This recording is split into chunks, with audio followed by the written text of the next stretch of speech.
Okay, you've got your zipper in your pocket, and now you're ready to put that pocket into your project. For this, you've got a number of options, so let's start by talking about two of the easiest. You can just sew the zipper right into the pocket, as I did on this pocket.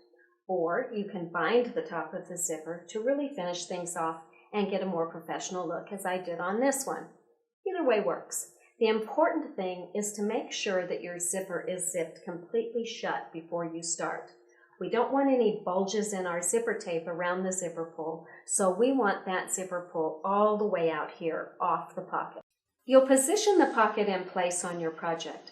Most of my patterns will have you begin by marking a line using a chalk marker so that you can make sure that everything is aligned in just the right place. Here's another little tip. If you don't already have wonder clips, get some. They work beautifully along the outside to hold the pocket in place.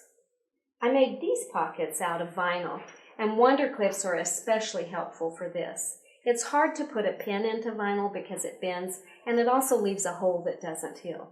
I don't have to worry about either of those things happening when I use wonder clips. Wonder clips are also especially wonderful when working with soft and stable because you can hold lots of layers together nice and tight. Best of all, you don't have to worry about poking yourself with pins. All right, so let's get our pocket in place and then we're ready to stitch. Does it matter where you start? Yes.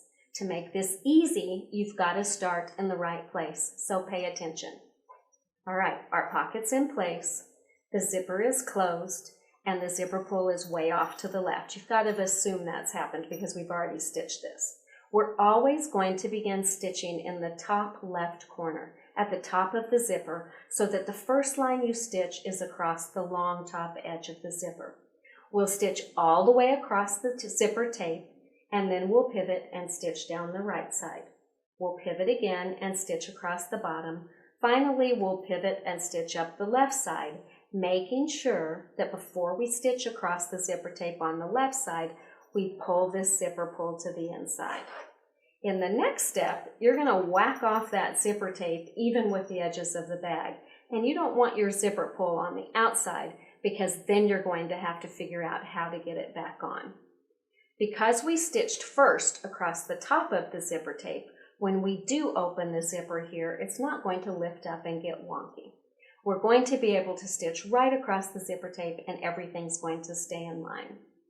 Once everything is stitched in place, we're going to cut off the extra zipper tape and our zippered pocket is in place.